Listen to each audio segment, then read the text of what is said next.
Hi guys, मी 3-4 दिवस आमच्याकडे पाऊस असल्यामुळे मला काय व्हिडिओ काढता आला नाही आहे.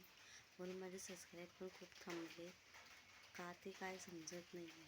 आणि व्हिडिओ पण मला टाकता येत नाही, पावसाचा प्रॉब्लेम. खूप पाऊस आहे आमच्याकडे, खूप म्हणजे खूप पाऊस आहे. मी आता सध्या रत्नागिरीत राहते, पहिले मुंबईत राहायची. आता रत्नागिरी शिफ्ट झाले. रत्नागिरी माझं सासर आहे.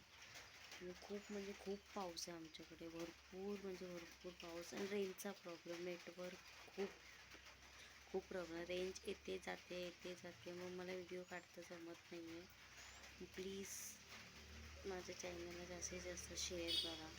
आहे तेवढे व्हिडिओ तरी ते सगळ्यांपर्यंत पोचू द्या. आणि मी अजून प्रयत्न करेन, रोजच्या रोज एक तरी व्हिडिओ टाकायचा प्रयत्न करते. पण काय करू, रेंजचा प्रॉब्लेम असल्यामुळे मला नाही जमत. घरातले सगळीच कामं करावी लागतात.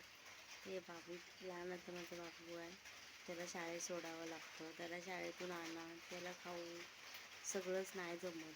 तरी पण मी त्यातून प्रयत्न करते. पण जास्त करून मला काय वाटत नाही आहे, पण सगळं हे करून रेंजच नाही ना, म्हणून व्हिडिओ अपलोड व्हिडिओ बनवते मी, पण अपलोड करायलाच रेंजचा प्रॉब्लेम, अपलोडच नाही होत लवकर.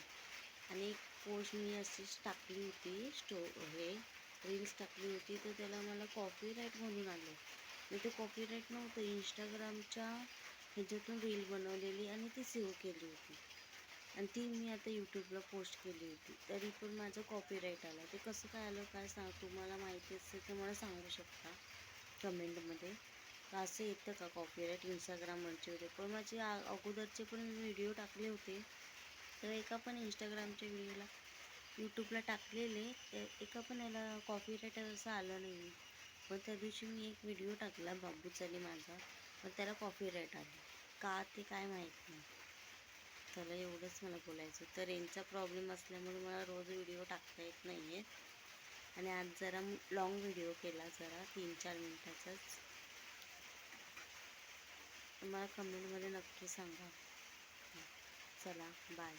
आजच्यासाठी एवढं. आता माझा बाबू यायचा टाईम झाला आणि त्याला शाळेत आणायला पण जायचं. पाऊस पण खूप येतो, खूप पाऊस आहे, खूप पाऊस आहे.